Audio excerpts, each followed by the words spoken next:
Hello student, गुरु mathematics में आप सभी का स्वागत है। आज हम जो 12th का चैप्टर पहला है कंपोजिट फंक्शन, उसके बारे में हम स्टडी कर रहे थे।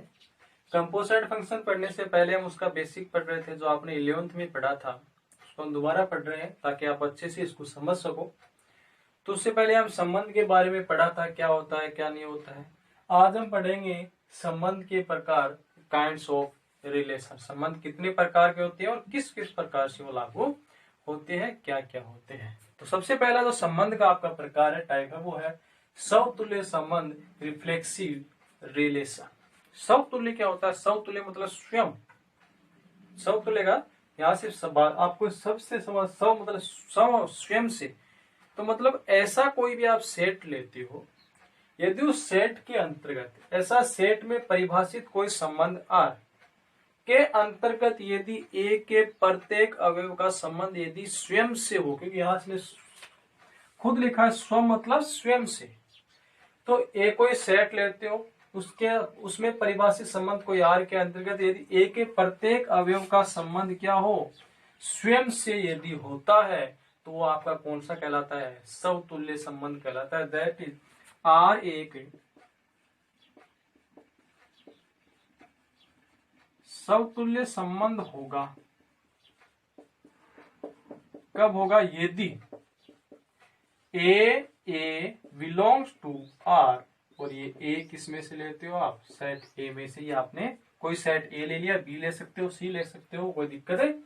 तो आर, उसके अंदर कोई संबंध आर आप जब बनाते हो, तो आर एक समतुल्य संबंध तब होगा जब प्रत्येक अवयव का क्या हो, खुद से और केवल खुद से यदि संबंध हो। यहाँ ये नहीं बोला केवल और केवल खुद से, यहाँ बोला यदि ए का प्रत्येक अवयव का स्वयं से संबंध होता है, तो वो समतुल्य संबंध कहलाता है। इसका मतलब यहां से आपको ये होता है कि यदि स्वयं से होने के साथ साथ उस अवयव का किसी अन्य अवयव से भी हो सकता है, वो इसमें कोई नियम लागू, स्वयं से होना ये जरूरी है, अन्य से हो या नहीं हो, समतुल्य पे कोई प्रभाव नहीं पड़ता है। जैसे हम एग्जाम्पल है मेरे पास, जैसे आर आपको ये सेट दे रखा है ए, वो है ए बी सी, और इसके अंदर संबंध आर आपने बनाया कि हम ए का ए से, बी का बी से, और सी का सी से, और ए का बी से भी।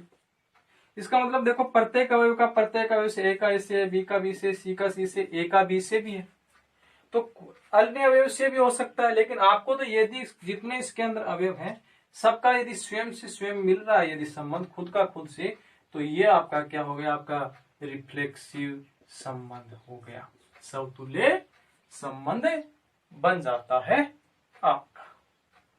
ये बात। अब इसमें एक इंपॉर्टेंट बात आपको नोट करने वाली है कि क्या होती है, उसको हम नोट में लिख देते हैं।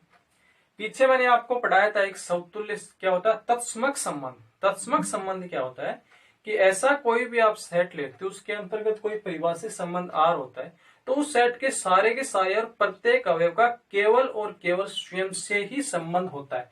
इसको यदि आप क्या बना, जैसे यही मैं लेता हूं सेट ए बी सी, ये आपका समतुल्य तत्समक कब होगा? जब इसमें क्या हो, सिर्फ स्वयं से केवल और स्वयं से हो। जैसे ए का ए से, बी का बी से, और सी का यदि सी से हो, अन्य कोई भी, मतलब ये नहीं हो सकता कि ए का बी से भी नहीं। इसका मतलब क्या है? केवल और केवल स्वयं का स्वयं से होता है, तो आपका कौन सा कहलाता है? समतुल्य तत्समक संबंध कहलाता है। ये कौन सा हो गया?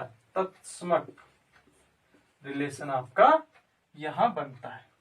इसका मतलब जो तत्समक संबंध आपका जो बनता है, वो तत्समक संबंध हमेशा कौन सा संबंध होता है? समतुल्य संबंध बन सकता है। क्योंकि समतुल्य में भी क्या होता है, प्रत्येक का स्वयं का केवल स्वयं से भी हो सकता है, होता है, और अन्य से भी हो सकता है। लेकिन तत्समक में क्या होता है? केवल और केवल स्वयं से ही होता है। इसका मतलब प्रत्येक तत्समक संबंध समतुल्य संबंध होता है, प्रत्येक होता है, लेकिन प्रत्येक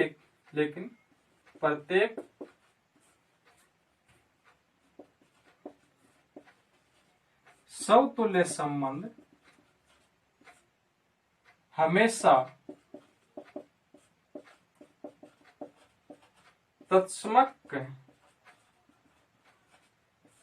संबंध नहीं होता है, प्रत्येक नहीं होता है। देखो ये आपका क्या है, समतुल्य तो है लेकिन क्या है, तत्समक नहीं है, क्योंकि इसमें देखो अन्य अवयव से भी आ रहा है। यदि ये होता, इसका मतलब यदि ये मिटा दें, इसका मतलब आपका देखो ये समतुल्य भी है और समतुल्य के साथ साथ में क्या बन गया, तत्समक भी बन जाता है, क्योंकि केवल केवल क्या इसमें स्वयं का और स्वयं से ही है।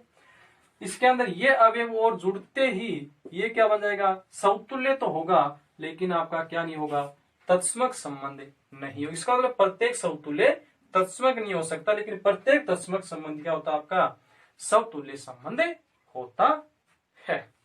इसमें एक एग्जांपल और दिखाता हूं आपको। देखो यदि आपके पास कोई सेट ए है, उस सेट के अंदर परिभाषित कोई संबंध आर है, वो इस प्रकार से है, 1 का 1 से है, ठीक है, खुद का खुद से आ रहा है, 2 का 2 से भी आ रहा है, 3 का 3 से भी आ रहा है, अन्य का आ रहा है, आने दो कोई फर्क नहीं पड़ता है, 2 का 3 से आ रहा है। देखो यहाँ 3 अवयव का तो मिल गया आपको, 1 का 2 का 3 का, लेकिन इसमें एक अवयव और बच गया आपका, वो कौन सा है, 4 है। और यहाँ आपका 4 से 4 का रिलेशन नहीं है। ये 3 मिल गए आपको, ये अन्य मिल सकते हैं, नहीं मिले तो भी कोई फर्क नहीं पड़ता है, लेकिन प्रत्येक अवयव का खुद से तो खुद से, स्वयं का स्वयं से तो होना ही चाहिए, लेकिन यहाँ 4 का नहीं है। इसका मतलब ये आपका समतुल्य संबंध नहीं होगा। अब इसका सेकंड टाइप देखते हैं। सेकंड क्या है, सममित संबंध, सिमेट्रिक रिलेशन। क्या है, सिमेट्रिक रिलेशन। आपका सिमेट्रिक रिलेशन क्या होता है कि कोई सेट ए में परिभाषित किसी संबंध आर के अंतर्गत एक सममित संबंध होगा, यदि वो सममित संबंध कब होगा, यदि उसके अंदर 2 अवयव है आपके पास ए बी, यदि उसमें संबंध बिलोंग्स टू आर, मतलब ए का रिलेशन क्या है, बी से है, तो आपका ए का रिलेशन यदि बी से है, तो यदि सममित ये होगा तो इसका मतलब बी का रिलेशन भी क्या होगा, आपका ए से होगा। यदि ए का बी से है तो बी का ए से रिलेशन आपका पक्का होगा। और ये दोनों अवयव आप कहां से ले रहे हो, सेट ए से ले रहे हो, तभी आपका जो आप सेट ए ले रहे हो वो आर के अंतर्गत एक सममित संबंध तभी होगा जब यदि ए का बी से है और बी का यदि ए से भी होता है। इसका इससे रिलेशन है तो इसका इससे भी होना चाहिए। और दोनों अगर आप सेट ए से ले रहे हो तो दोनों ए से ले लेंगे, बी ले रहे हो तो दोनों बी से ले लेंगे, तभी ये आपका क्या कहलाएगा, सममित संबंध कहलाएगा। एक इसमें आप जैसे एक बात और होती है, स्पष्टता क्या होता है, तो स्पष्टता यहां से आपको क्या लगता है, यदि सेट ए में परिभाषित संबंध आर सममित नहीं होगा, यदि ये किसके लिए है कि यदि ए का बी से तो बी का ए से, तो ये सममित होगा। अब यदि ये सममित नहीं हो उसके लिए कंडीशन क्या बन जाती है, यदि ए का आपका बी से है लेकिन बी का क्या रिलेशन नहीं है, आपका ए से नहीं है, क्या है, ए से नहीं है। इसका मतलब ये जो आपने संबंध आर बनाया ए से में, वह आपका क्या नहीं होगा, सममित संबंध नहीं होगा। ये इसमें बात। इसमें एक और बहुत महत्वपूर्ण बात आपकी होती है, नोट में हम लिख देते हैं, यदि कोई सेट या सेट ए में आर एक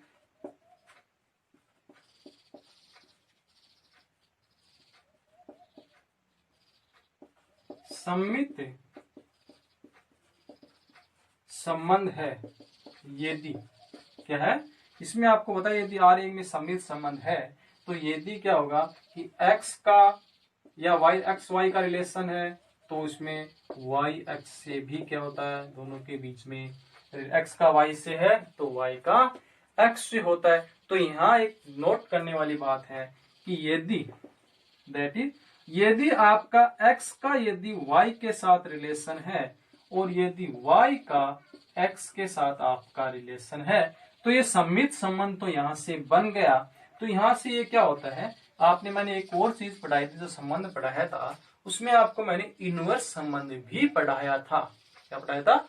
इनवर्स संबंध। इनवर्स संबंध मतलब यदि ए का एक्स का वाई से, तो इनवर्स का मतलब क्या हो जाएगा? वाई का एक्स से। यहां से तो आपका क्या पता चल रहा है कि जो आर है वो एक क्या सममित संबंध है। तो यहां से आपका क्या हो जाएगा? यदि इसको क्या लिख सकते हो? वाई एक्स से बिलोंग्स टू आर इनवर्स। लिख सकते हो y x belongs to R inverse. इसका मतलब आर के जो प्रत्येक अवयव वो आपको किसमें मिल रहे हैं? आर इनवर्स में मिल रहे हैं। इसका मतलब आर सबसेट किसका होगा? आर इनवर्स का होगा। अब देखो इसमें भी अवयव समान है, इसमें भी अवयव समान ही है दोनों। तो यदि आर क्या है? आर इनवर्स का यदि सबसेट है, तो आर इनवर्स किसका होगा? आर का भी सबसेट होगा। या तो यही लिख दो, या हम एक और लाइन लिख देते हैं इसी प्रकार करके। यदि वाई एक्स बिलोंग्स टू, यदि आर इनवर्स है, तो इसको यदि आर इनवर्स को क्या देते हैं? फंक्शन में सॉरी संबंध में लेते हैं। ये क्या इनवर्स संबंध है, और केवल संबंध में लेते हैं तो क्या हो जाएगा? Y x belongs to R, और आर क्या है? आपका एक सममित संबंध है। इसका मतलब वाई एक्स बिलोंग्स टू भी क्या होगा? आर का होगा, आर में संबंध होगा। इसका मतलब यदि वाई एक्स के जो अवयव हैं वो आपके वाई एक्स के संबंध के अवयव किसमें है? आर में भी मिल रहे हैं। इसका मतलब आर इनवर्स सबसेट किसका होगा? आर का होगा। इसको 1 नंबर दे दें, इसको 2 नंबर दे दें। तो यहां से 1 और 2 से क्या हो जाएगा? आर बराबर आर इनवर्स।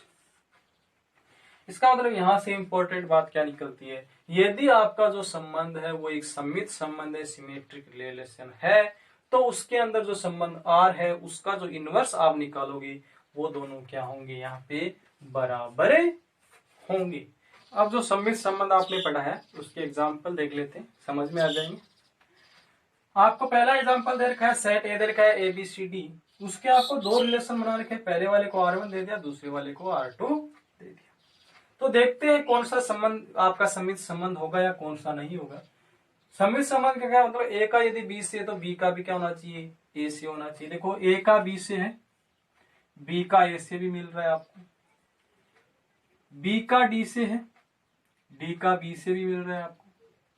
बी का सी से है और सी का भी आपको बी से मिल रहा है। इसका मतलब जो जो आपको जिस इसके अंदर रिलेशन, इसका नहीं बोला प्रत्येक अवयव का बोला है, लेकिन जो आप रिलेशन बन रहे हो यदि ए का बी से बना रहे हो तो बी का ए से भी होना चाहिए।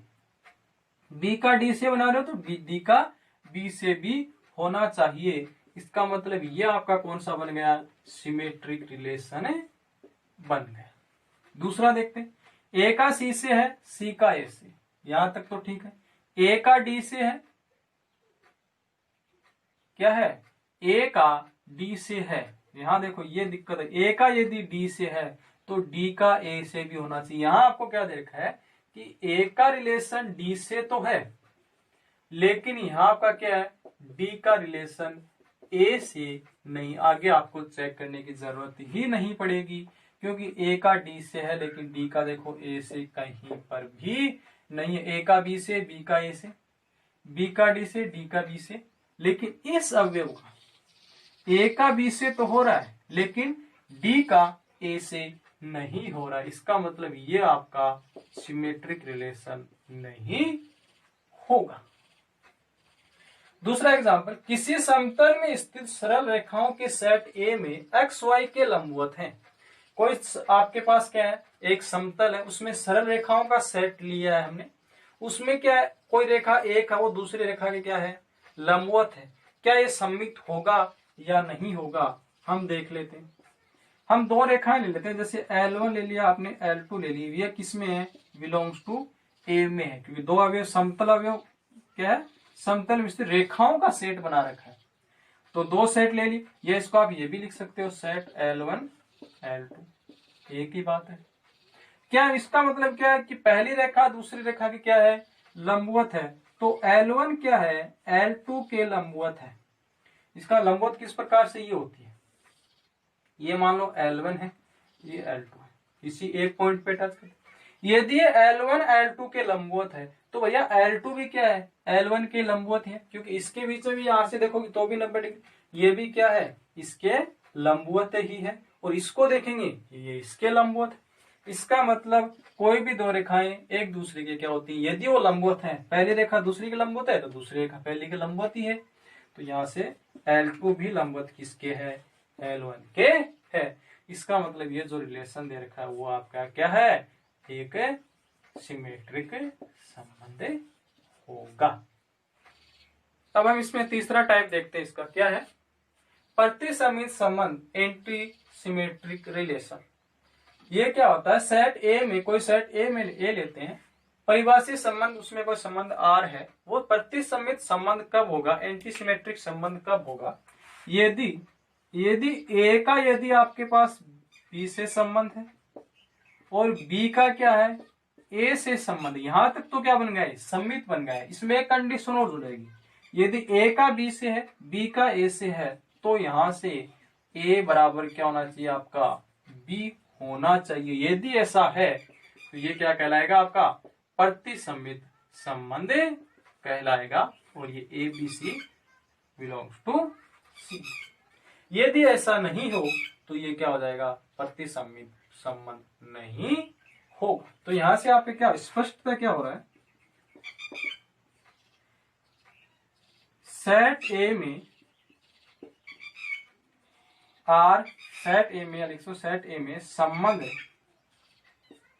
आर प्रतिसमित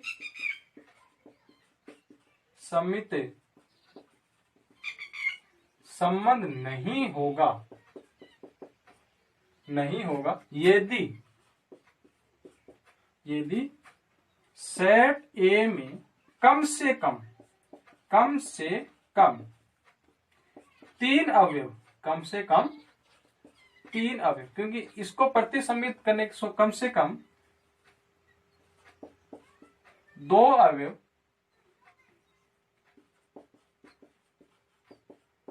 इस प्रकार हो, कम से कम दो अवयव इस प्रकार हो कि,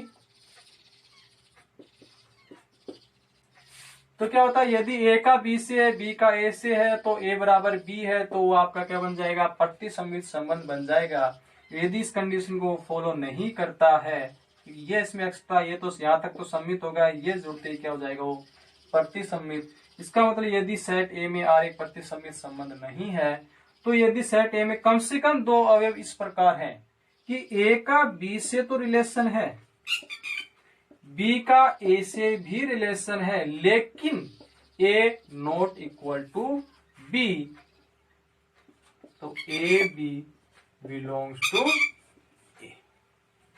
तो यदि ऐसी कंडीशन यदि बनती है, ए का बी से है, बी का ए से है, लेकिन ये दोनों क्या है, बराबर नहीं है, तो आपका ये प्रतिसमित संबंध नहीं होगा। अब इसके हम चौथी टाइप देखते हैं। चौथी टाइप क्या आपकी, संक्रामक संबंध, ट्रांजिटिव रिलेशन। तो सेट ए में कोई संबंध आ एक संक्रामक संबंध होगा, यदि क्या होगा, तो उसकी संक्रामक संबंध कब होगा, यदि ए का यदि रिलेशन आपके बी से है और बी का क्या है, यदि सी से आपका रिलेशन है, तो यहां क्या होना चाहिए, ए का सी से भी रिलेशन आपका होना चाहिए, तो आपका क्या कहलाएगा, एक संक्रामक संबंध कहलाएगा। और तीनों अवयव किसमें, बिलोंग्स टू ए में, क्योंकि आप सेट ए ले रहे हो। इसका मतलब यदि ये संक्रामक संबंध है तो उसके लिए कंडीशन है आपकी, यदि ए का बी से है, बी का सी से है रिलेशन, तो आपका ए का सी से भी होना चाहिए। यदि ऐसा नहीं होता है तो वो क्या कहलाएगा, संक्रामक संबंध नहीं कहलाएगा। तो स्पष्ट है, यहां से आप क्या लिख सकते हो, स्पष्ट है, सेट ए में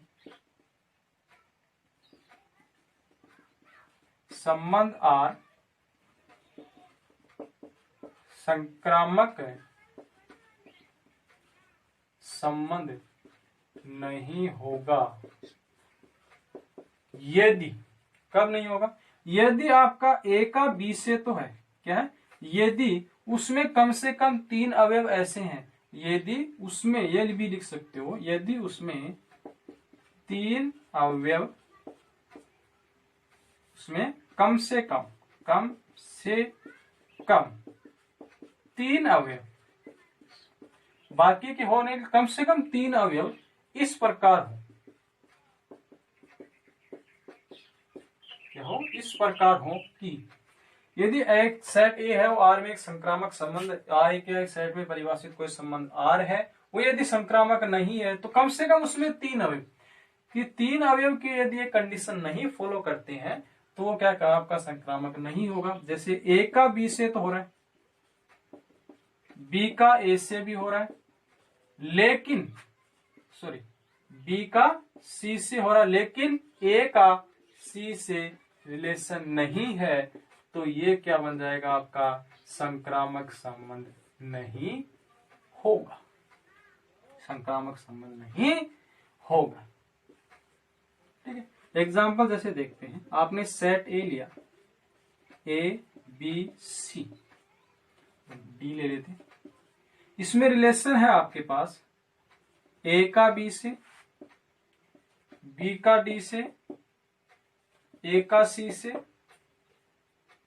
बी का सी से। कम से कम 3 अवयव ऐसे होते हैं जिसका एक दूसरे से रिलेशन होता है। जैसे हम ए का बी से दे रखा है, बी का डी से देखा, आगे इसमें कोई रिलेशन नहीं, ए का बी से है, बी का सी से है और सी का ए से भी आपको मिल रहा है। इसका मतलब ये जो रिलेशन है वो आपका ट्रांजेक्टिव रिलेशन बनेगा। क्या बनेगा? ट्रांजेक्टिव रिलेशन आपका बनेगा। ये समतल में स्थित, किसी समतल में स्थित सरल रेखाओं के सेट, कोई सेट है वो किसका है? सरल रेखाओं का सेट है और एक रेखा दूसरी रेखा के क्या है? समांतर है। तो हम ले लेते हैं, जैसे सरल रेखा हमारे पास L1, L2 और क्या है L3 है। ये किस में से ले रहे हैं? हम A में से ले रहे हैं, या इसको आप ये भी लिख सकते हो L1, L2, L3, क्योंकि सरल रेखाओं का सेट है। इसमें पहले हर क्या देखा कि ये क्या आपका होगा कि ये संक्रामक होगा या नहीं होगा। तो ये दो कंडीशन तो देखते, ए का बी से, बी का सी से है, यदि ये बन जाता है इस दोनों की सहायता से तो ये क्या बन जाएगा आपका संक्रामक। तो मान लो पहली रेखा L1 किसके समांतर है? L2।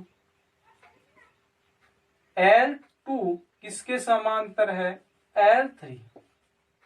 ये दो कंडीशन तो आपकी होती है। L1 यदि L2 के समांतर है, L2 L3 के समांतर है, तो क्या L1 L3 के समांतर होगी?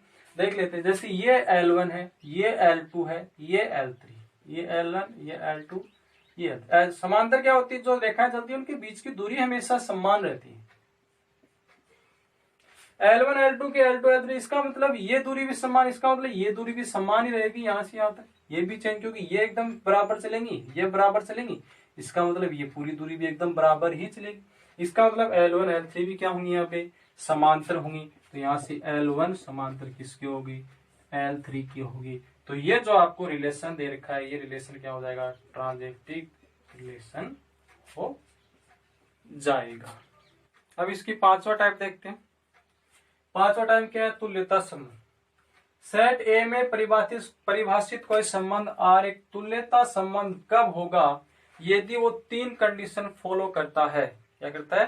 3 कंडीशन। पहली क्या है कि आपको जो भी कोई भी आपको सेट ए दे रखा है उसके अंदर कोई संबंध R परिभाषित है, तो वो जो संबंध R है वो क्या होना चाहिए? सबसे पहले वो समतुल्य होना चाहिए।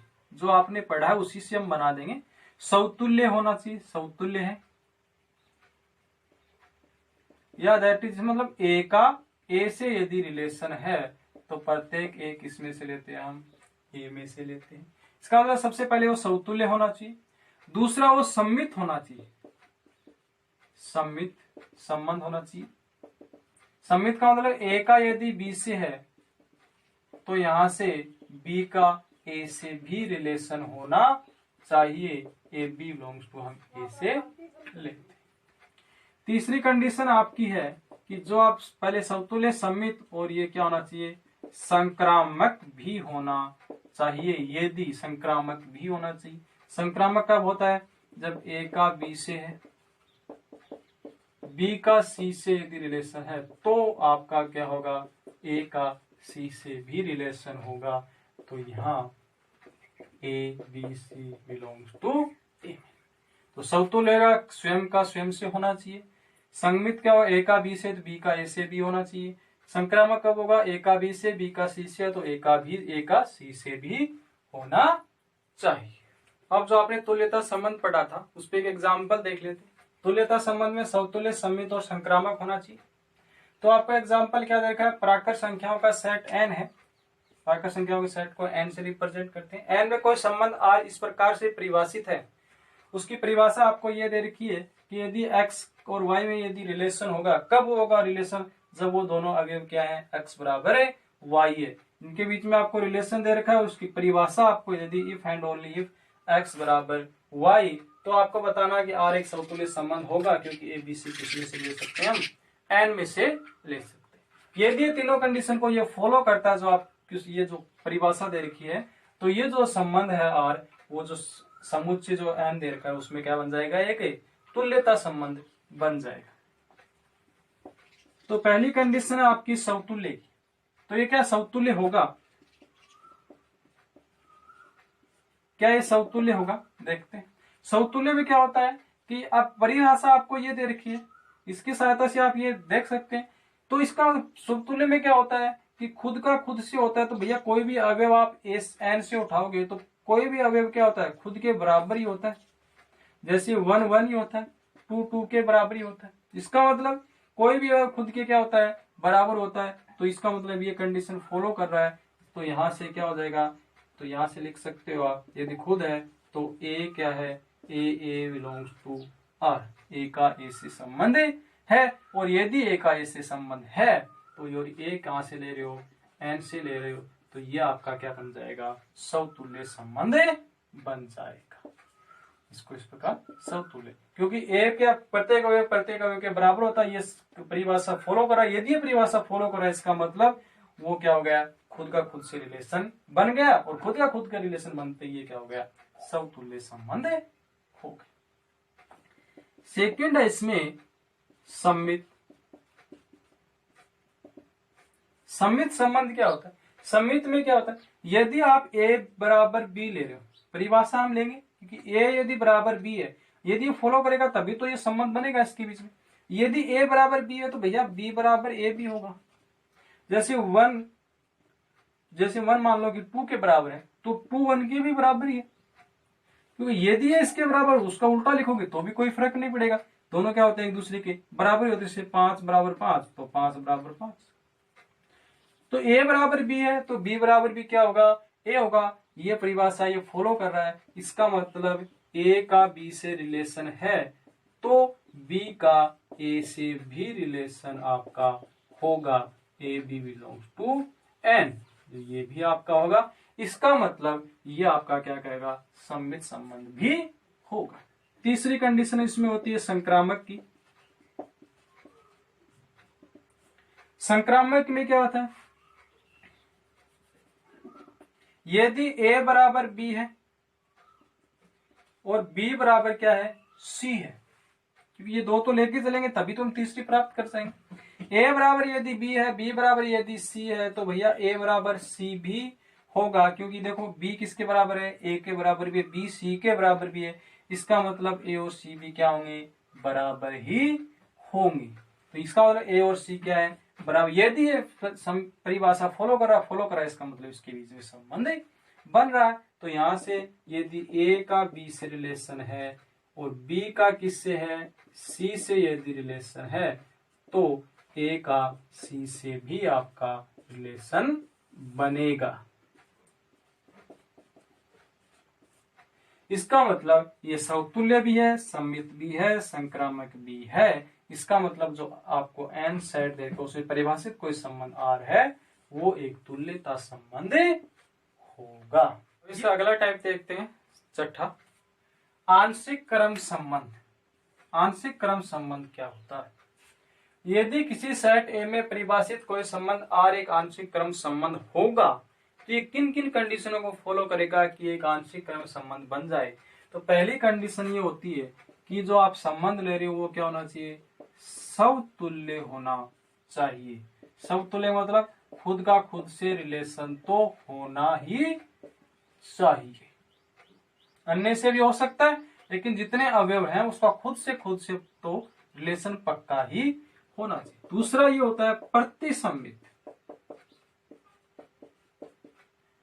प्रतिसम्मित यदि ए का बी से है और बी का यदि ए से रिलेशन है तो ये प्रतिसमित कब कहलाएगा, जब दोनों एलिमेंट क्या हो आपके बराबर भी हो, बिलोंग्स टू ए, ये आपका प्रतिसमित। तीसरा, ये संक्रामक भी होना चाहिए। क्या होना चाहिए, संक्रामक भी होना चाहिए। संक्रामक कब होगा, यदि ए का बी से है, कोई तीन अवयव लेते हैं, ए का बी से है, बी का यदि सी से है, तो आपका ए का सी से भी रिलेशन होना चाहिए, क्योंकि ये दो लेके चलते हैं। यदि आपको प्राप्त हो रहा है तो आपका क्या हो गया, संक्रामक। इसमें ये लेके चलते हैं, ये लेके चलते हैं, यदि ये भी इसमें कंडीशन फॉलो करती है तो भी ये क्या होगा, प्रतिसमित। तो a b c belongs to. तो यदि ये तीन कंडीशन फॉलो करता है तो ये क्या बन जाएगा, आपका आंशिक क्रम संबंध बन जाएगा। अब एग्जाम्पल देखते हैं इसमें। एग्जाम्पल, आप प्राकृत संख्याओं की सेट n में आपको परिभाषा दे रखी है एक्स वाई का भाजक है, तो आपको सिद्ध करना है इसकी सहायता से कि आपको जो सेट n दे रखा है वो कोई इसमें परिभाषित संबंध r है, वो एक क्या होगा, आंशिक क्रम संबंध होगा। तो ये तीन कंडीशन यदि ये परिभाषा फॉलो करती है परिभाषा, तो आपका क्या हो जाएगा, एक आंशिक क्रम। तो सबसे पहले आपका है समतुल्य। समतुल्य कि क्या एक्स वाई का भाजक है, प्रत्येक इसमें क्या है, वो क्या होता है समतुल्य मतलब खुद का खुद से। तो इसमें एक्स वाई का यदि भाजक है, भैया यहाँ तो ये परिभाषा फॉलो कर रहा है कि कोई भी संख्या क्या होती है, खुद का भाजक ही होती है। एक्स एक्स का भाजक मतलब 2 में 2 का भाग भी आपका जाएगा, 4 में 4 का भाग भी आपका जाता है। इसका मतलब एक्स एक्स का क्या है, भाजक है। तो यहाँ से यदि एक्स एक्स का भाजक है, ये लिख सकते हो एक्स एक्स का भाजक है। यदि ये फॉलो करता है तो यदि एक्स एक्स का भाजक है तो ये इसमें क्या बन जाएगा, x x belongs to R. और ये एक्स आप कहां से ले रहे हो, x belongs to N. N को एक्स कोई भी संख्या आपकी हो सकती है एन में। तो क्योंकि प्रत्येक अवयव का खुद का खुद से तो हमेशा भाजक होता है। यदि भाजक होता है तो खुद का खुद से रिलेशन है, क्योंकि परिभाषा को फॉलो करते ही इसमें संबंध है। सेकंड होता है इसमें प्रतिसमित।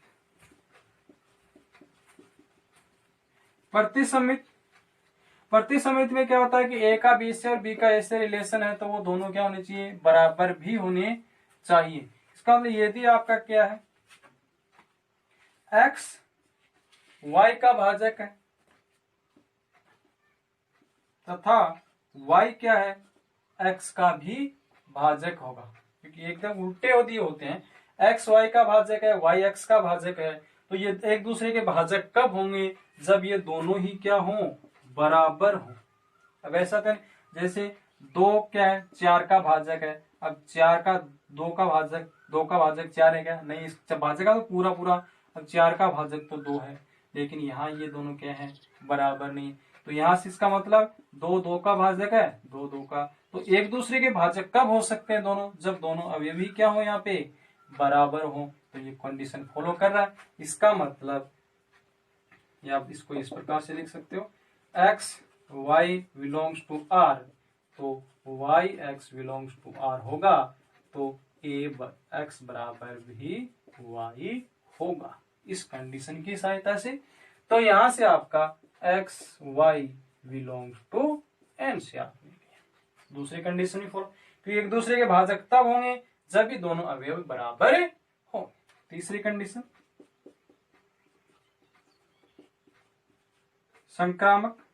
संक्रामक में क्या होता है कि यदि पहला अवयव, जैसे ये एक्स वाई का भाजक है, वाई क्या है, जेड का, एक्स का भाजक वाई है, वाई का भाजक क्या है, जेड है, तो यहां से आपका क्या होगा, एक्स का भाजक भी क्या होगा, जेड होगा।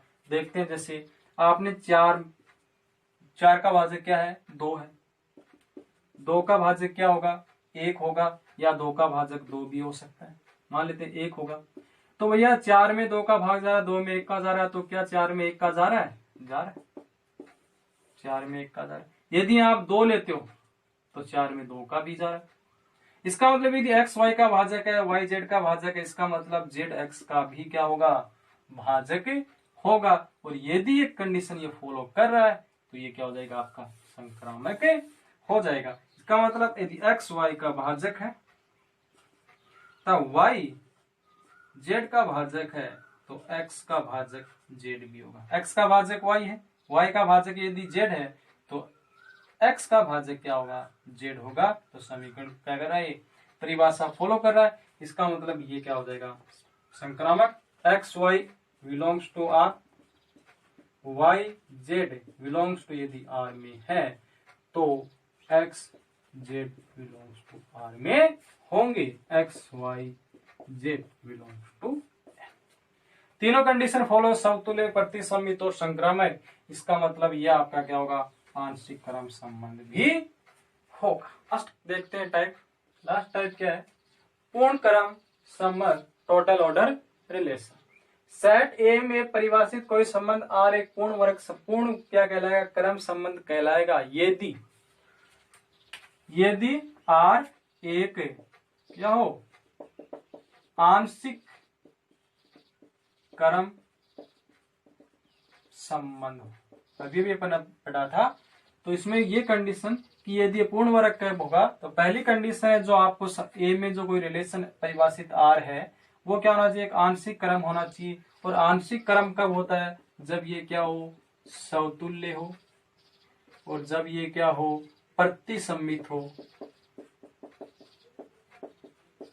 या ये क्या हो, संक्रामक हो। इसका मतलब कोई पूर्ण वर्ग बनने के लिए तीनों होना बहुत जरूरी है। वो जो संबंध दे रखा है वो समतुल्य, प्रतिसमित और संक्रामक, ये तीनों होगा तो ये आंशिक क्रम की कंडीशन को फॉलो करेगा। दूसरी कंडीशन, प्रत्येक ए बी के लिए, ए बी कहां लेते हैं, बिलोंग्स टू ए से लेते हैं, के लिए या तो a b belongs to R होना चाहिए